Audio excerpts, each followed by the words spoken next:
പരിചയമില്ലാത്തവർക്ക് ഇക്കാലത്ത് ആരും വീട് വാടക കൊടുക്കൂല. എന്ന് വെച്ച് ഏതെങ്കിലും ലോഡ്ജിൽ ചെന്ന് മുറിയെടുത്ത് പോലീസിന്റെ വലയിൽ ചാടണോ? നമ്മുടെ പോലീസാണെന്ന് ഓർമ്മ വേണം. 1-2 ദിവസം വെടികൊണ്ട പന്നിയെ പോലെ ടൗണിലൊക്കെ ഒന്ന് പരക്കം പായി, പിന്നെ സംഗതി വിടും. ആ നേരത്ത് നമുക്ക് എവിടെയെങ്കിലും താമസിക്കാം. എനിക്ക് ചെറിയൊരു കുറ്റബോധം ഇല്ലാതില്ല. കുറ്റബോധോ? എന്തിന്? നമ്മൾ ഇതുവരെ വലിയ താപ്പാനകളെ മാത്രമേ ചതിച്ചിട്ടുള്ളൂ. ഇപ്പോ ഇങ്ങനെയൊക്കെ ചിന്തിച്ചാ ജീവിക്കാൻ ഒക്കുകയല്ല. പാവപ്പെട്ടവരെയും ശിക്ഷിക്കപ്പെടേണ്ടവരുണ്ട്. ഇവനൊക്കെ വോട്ട് ചെയ്തിട്ടല്ലേടാ ചില കള്ളന്മാർ അസംബ്ലിയിലും പാർലമെന്റിലും കയറി പറ്റുന്നു. വിവരശൂന്യന്മാരെ ശിക്ഷ അനുഭവിച്ചേ പറ്റൂ. അല്ല പിന്നെ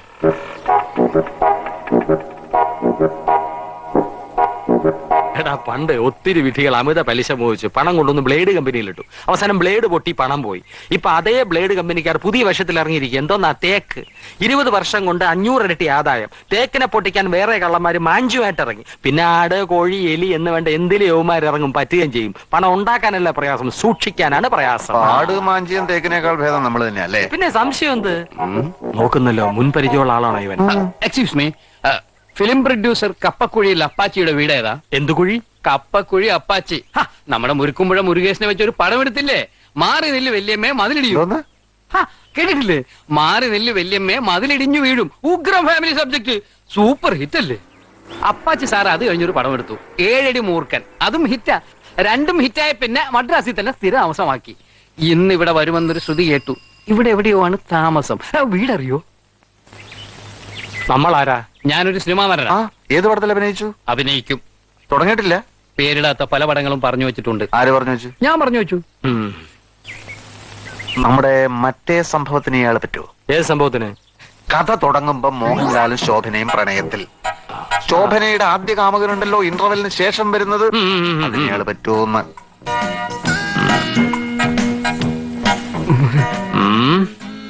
ഹൈറ്റ് ഇല്ല, പിന്നെ കുടവയറും ഉണ്ട്. അത് ശരിയാണ്, പക്ഷെ ഫേസ് കൊള്ളാം, നല്ല ഗ്ലാമറാ.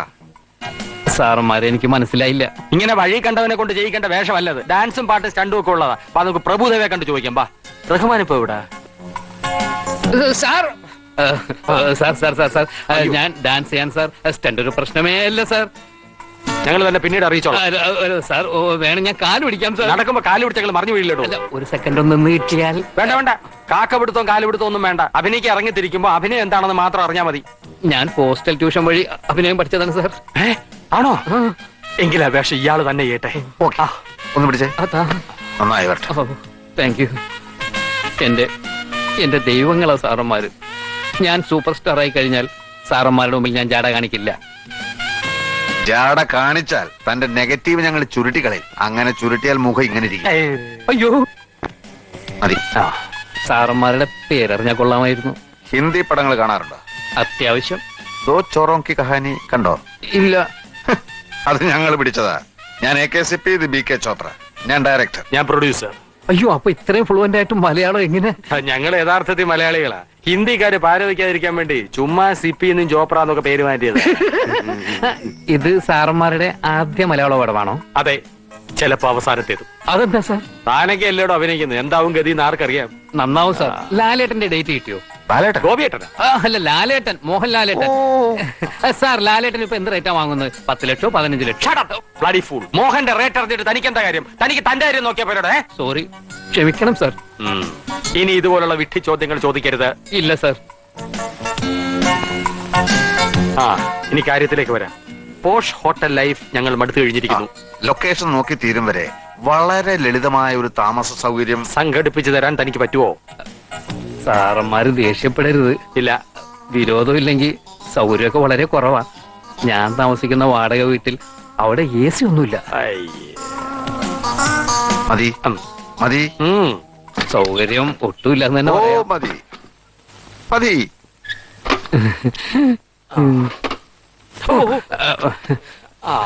സോറി, ഏത് ടൈപ്പ് ലൊക്കേഷനാ സാർ വേണ്ടത്? എല്ലാ ടൈപ്പും വേണ്ടി വരും. പക്ഷെ അതിനു മുമ്പ് താൻ ഞങ്ങൾക്ക് വേണ്ടി മറ്റൊരു കാര്യം ചെയ്യണം. എന്തും ചെയ്യാൻ സാർ. ഞങ്ങളുടെ ദോ ചോറോം കി കഹാനിക്ക് വേണ്ടി കുറെ സ്വർണ്ണാഭരണങ്ങൾ വാങ്ങിച്ചു. നായിക നസീമക്ക് ഇടാനായി. സീമയോ? സീമയല്ല, നസീമ. ആ അതൊന്ന് വിൽക്കണം. സ്വർണ്ണക്കടയിൽ കൊടുത്താലൊന്നും ശരിക്കുള്ള വില കിട്ടില്ല. അപ്പൊ ഇവിടെ ചുറ്റുപാടുള്ള വല്ല സ്ത്രീകൾക്കും കൊടുത്താൽ അല്ലേ? അതെ അതെ അതെ. അല്ല ഈ സിനിമയിലെ ആഭരണങ്ങളൊക്കെ ഇമിറ്റേഷൻ അല്ലേ സാർ? പക്ഷെ ഹിന്ദി സിനിമയിൽ ഞങ്ങള് ഒറിജിനൽ ഉപയോഗിക്കും. 19 കോടി മുടക്കുമ്പോ 1.5 ലക്ഷത്തിന് ഒറിജിനൽ സ്വർണം വാങ്ങിക്കുന്നതിന് എന്താണ് പ്രശ്നം? ആ ഇവിടെ അടുത്തൊരു സ്റ്റുഡിയോയിൽ ഒരു മലയാള പടത്തിന്റെ ഷൂട്ടിംഗ് നടക്കുന്നുണ്ടെന്ന് പറയുന്നത് കേട്ട്. അവിടെ കുറെ നടികളും വന്നിട്ടുണ്ട്. അവർക്കാവുമ്പോ ഈ ആഭരണ ഭ്രമവും ഒപ്പം പണം ഉള്ളതിന്റെ പേരില് വിറ്റ വലിയ നഷ്ടമൊന്നും വരൂല. ആ എങ്കിൽ ഉടനെ നമുക്ക് അങ്ങോട്ട് പോവാം. പക്ഷെ എനിക്ക് അവരാരെയും പരിചയമില്ല. ചെന്ന് പരിചയപ്പെടോ. അല്ല അവിടെ സ്റ്റെൻഡ് പാർട്ടിപ്പെട്ട ഒരാളെ എനിക്ക് പരിചയമുണ്ട്. സാറന്മാർ ഇവിടെ ഇരിക്കുകയാണെങ്കിൽ ഞാൻ ഉടനെ ചെന്നിട്ട് ഇങ്ങോട്ട് വരാം. അപ്പൊ എന്താ അപ്പോ പക്ഷെ കാശില്ല, ബസ് കാശ് ഒന്നും ഇല്ലാണ്ട് ഞാൻ വെറുതെ ഞാൻ നടക്കണം.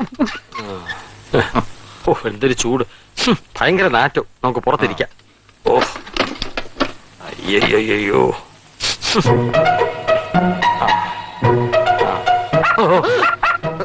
ഒരു പന്ന പട്ടി പെറ്റ് കിടക്കുക.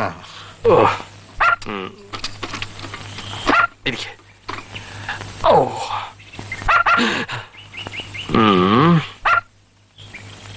മോഹൻലാൽ എനിക്കൊരു പ്രശ്നമേ അല്ല.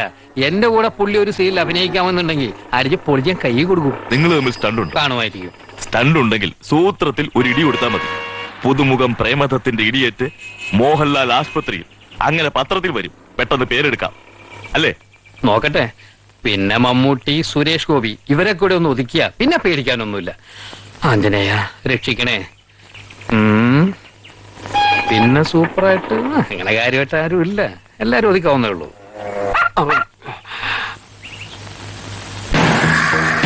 ധർമ്മ ധർമ്മ അവൻ വരുന്നു. സ്റ്റണ്ട് വരുന്നു.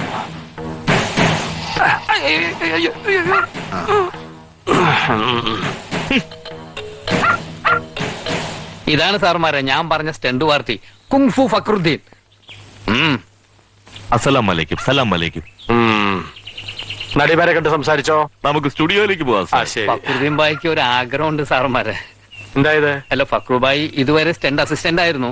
നമ്മുടെ പടത്തിൽ സ്റ്റണ്ട് മാസ്റ്റർ ആയിട്ട് കാശൊന്നും കൊടുക്കണ്ട, എന്തെങ്കിലും തിന്നാൻ കൊടുത്താൽ മതി. എന്റെ കഴിവ് കാണിക്കാൻ ഒരവസരം. തിന്നാനുള്ള അവസരമോ? അല്ല സാർ, അഭ്യാസം കാണിക്കാനുള്ള ഒരവസരം. മാഷാക്കാൻ ഞങ്ങൾക്ക് വിരോധമില്ല. പക്ഷെ സ്റ്റണ്ട് ഞങ്ങൾക്ക് ഇഷ്ടപ്പെടണം. 1-2 ഐറ്റംസ് കാണിക്കൂ. ഇപ്പൊ കാണിക്കാം സാർ.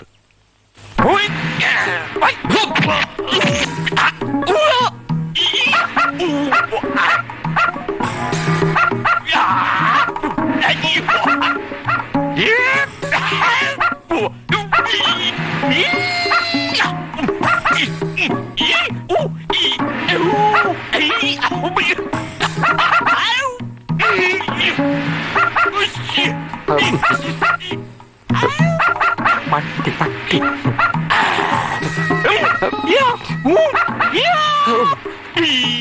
മതി മതി മതി.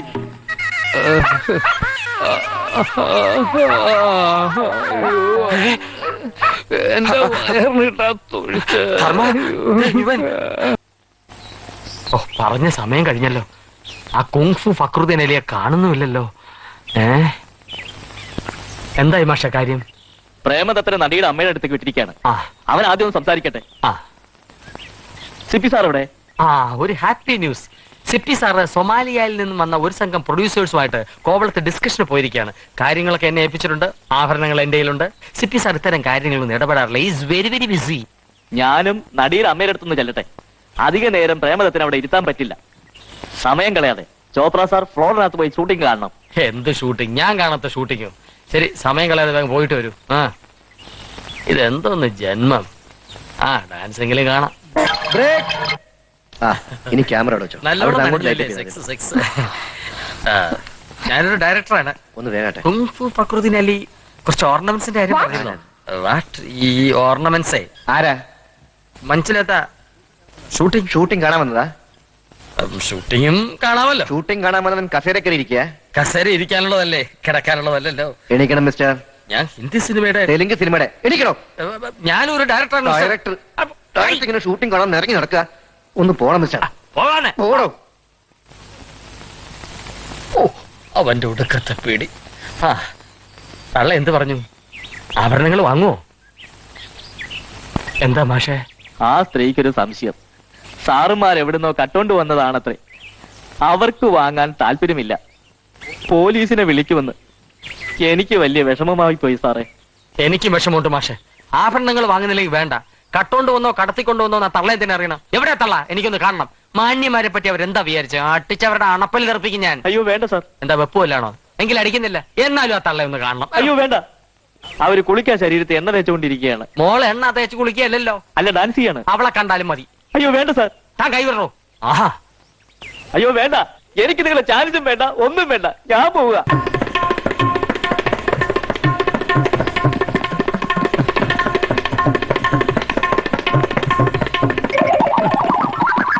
അയ്യോ അങ്ങോട്ട് പടിയുണ്ട് സാർ, ഇറങ്ങാം. ഞാൻ യോജിപ്പിക്കൊള്ളാം.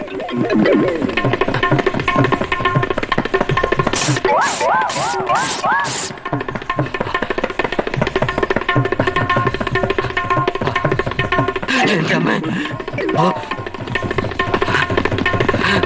ഓ. ആ.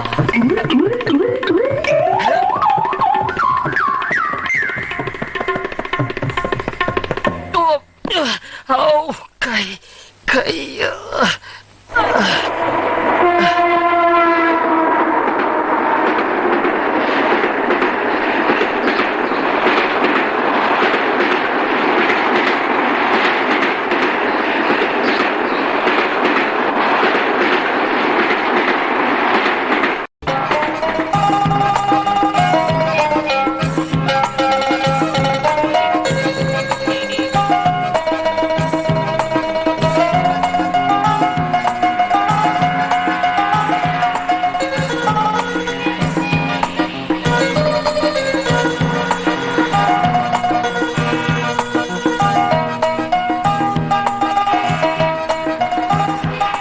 മദുരാശി പട്ടണത്തിന് ഒരു പ്രത്യേകതയുണ്ട്. മറുനാട്ടുകാര് രണ്ട് കൈ നീട്ടി സ്വീകരിക്കും, ചിലപ്പോ ആകാശത്തോളം പൊക്കും. MGR മുഖ്യമന്ത്രി മലയാളി, ഇപ്പൊ മാറിപ്പോയെങ്കിലും ജയലളിത മുഖ്യമന്ത്രി കർണാടകം, രജനീകാന്ത് സൂപ്പർ സ്റ്റാർ അതും കർണാടകം. എനിക്ക് പ്രതീക്ഷയുണ്ട്, ചിലപ്പോ ഇവിടെ വെച്ചായിരിക്കും നമ്മൾ സൂപ്പർ ആവുന്നത്. ഏതില്? മോഷണത്തിലോ? എന്താ കുഴപ്പം? പറ്റിപ്പും തട്ടിപ്പും തെറ്റല്ല, പക്ഷെ വലിയ നിലയിൽ വേണം. അപ്പൊ സർക്കാർ തന്നെ നമ്മളെ സംരക്ഷിച്ചോളും. അത് ശരി, സർക്കാർ എന്ത് അനാഥാലയമാണോ നമ്മളെയൊക്കെ സംരക്ഷിക്കും? ഓഹരി കുംഭകോണത്തിൽ കോടിക്കണക്കിന് വെട്ടിച്ചു എന്ന് പറയുന്ന ഒരു മഹാനുണ്ടായിരുന്നല്ലോ, എന്തായിരുന്നു അയാളുടെ പേര്? ഹർഷത് മേത്ത. ഹർഷത് മേത്ത. അയാളിപ്പോ എവിടെ? എവിടെയോ സുഖമായി ജീവിക്കുന്നു. പിന്നെ ബോഫേഴ്സ് എന്തായി? ഒന്നും ആയില്ല. അതാ ഞാൻ പറഞ്ഞത്, നമ്മളെ പോലുള്ള സാധാ കള്ളന്മാരെ മാത്രമേ സർക്കാർ പിടിച്ച് ജയിലിനകത്തിടൂ. ഏത്? എടോ ധർമ്മ, വലിയ നിലയിലുള്ള തട്ടിപ്പ് നടത്തണമെങ്കിൽ രാഷ്ട്രീയമേ രക്ഷയുള്ളൂ. അതിനുള്ള തൊലിക്കെട്ട് എനിക്ക് ഏതായാലും ഇല്ല. ഓർക്കുമ്പോ ഇപ്പോഴും കിടുങ്ങിപ്പോവാ. പോലീസിന്റെ വലയിലെങ്ങാനും നമ്മൾ പെട്ടിരുന്നെങ്കിലോ? ഫുൾ ടൈം ദൈവം ഇപ്പൊ നമ്മളെ പോലുള്ളവരുടെ കൂടെയാ, പേടിക്കാനേ ഇല്ല. ഈ ഭയന്നുള്ള ജീവിതം ഇച്ചിരി കട്ടി തന്നെയാണേ. ഇക്കാലത്ത് എല്ലാ ജോലിയിലും ഇത്തിരി റിസ്ക് ഉണ്ട്. ഈ തൊഴിലിൽ അതിന്റെ അളവ് ഇത്തിരി കൂടും. നമ്മളെല്ലാ വെല്ലുവിളികളെയും നേരിടണം. ആരും നമ്മളെ തിരിച്ചറിയാത്ത ദൂരെ ഏതെങ്കിലും നാട്ടിൽ ചെന്ന് കുറച്ചു ദിവസം സുഖമായിട്ട് താമസിക്കണമെന്നാണ് എന്റെ ആഗ്രഹം. അല്ല, എന്തുദ്ദേശ നടപ്പ്? കൈ 1-2 ദിവസത്തെ റെസ്റ്റ് വേണം. നിന്റെ കൈന്റെ മുറിവൊക്കെ ഒന്ന് കരിയട്ടെ. ആദ്യം നമുക്കൊരു മുറി സംഘടിപ്പിക്കാം. മുറി ക്യാഷ് ഇറക്കട്ടോ? വേണ്ട.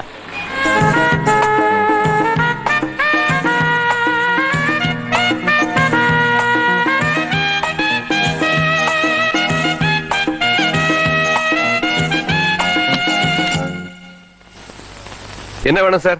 ഒരു ഡബിൾ റൂം. റൂം ഒന്നും കാലിയില്ല സാർ. ഒരു റൂം മതി. ഇല്ല സാർ. എന്തുകൊണ്ടില്ല? നമുക്ക് വേറെ നിക്ക്. ഞാൻ കേരള പോലീസ്, ഇയാൾ ആന്ധ്ര പോലീസ്. കേരളത്തിൽ നിന്ന് ഒരു MLA ഒളിവ് പോയിരിക്കുക. അയാളെ കണ്ടുപിടിക്കാനാണ് ഞങ്ങൾ വന്നത്. ഇവിടെ ഉണ്ടോ അയാള്? ഇങ്ങ ഇല്ല സാർ. വിശ്വസിക്കില്ല. എല്ലാ റൂമും ഞങ്ങൾക്ക് പരിശോധിക്കണം. സത്യമാ അന്തമാതിരി MLA ഇങ്ങ ഇല്ല സാർ. ഇല്ലെങ്കിൽ ഞങ്ങൾക്ക് റൂം കൊടു. ഇവിടെ താമസിച്ചോണ്ട് വേണം ആ MLA പിടിക്കാൻ. MLA കിട്ടിയില്ലെങ്കിൽ തന്നെ അറസ്റ്റ് ചെയ്യും. കൊടു റൂം.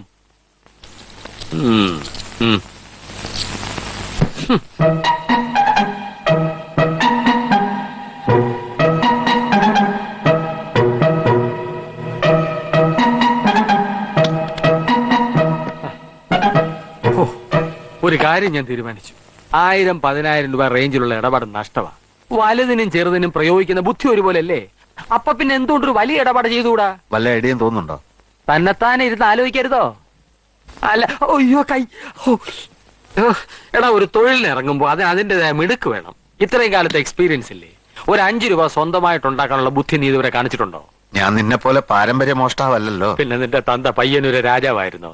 ആരായാലും ചൂണ്ടിക്കാണിക്കാനെങ്കിലും എനിക്കൊരു തന്ത ഉണ്ടായിരുന്നു. ആർക്കറിയാ? അത് കള. നമുക്കേ ഒരു ടിവിയും VCR-ഉം വാടക കിട്ടുമെന്ന് നോക്കാം. എന്നിട്ട് കുറെ ഇംഗ്ലീഷ് സിനിമയുടെ കാസറ്റുകൾ കാണാം. നീ എന്താ മലയാള സിനിമയ്ക്ക് തിരക്കഥ എഴുതാൻ പോണോ? മലയാള സിനിമക്ക് എന്തിനാ ഇപ്പൊ തിരക്കഥ? ചുമ്മാ മിമിക്രി കാണിച്ചോണ്ടിരുന്നാ പോരെ. ഞാൻ പറഞ്ഞതേ ഒന്ന് നേരെ ഇരുന്നേ. ചില ഇംഗ്ലീഷ് സിനിമകളിലൊക്കെ ബുദ്ധിപൂർവം ആളുകളെ പറ്റിക്കുന്ന ചില രംഗങ്ങൾ കാണും. അതിലേതെങ്കിലും ഒന്നെടുത്ത് നമുക്ക് പയറ്റി നോക്കാം. മോനെ ധർമ്മ, ഏട്ടിലെ പശു ഇന്ന് വരെ പുല്ല് തിന്നിട്ടില്ല. പാറശാലക്കാർ അത്ര മോശക്കാരൊന്നും അല്ല. സ്വന്തമായി ഇംഗ്ലീഷ് കാസറ്റ്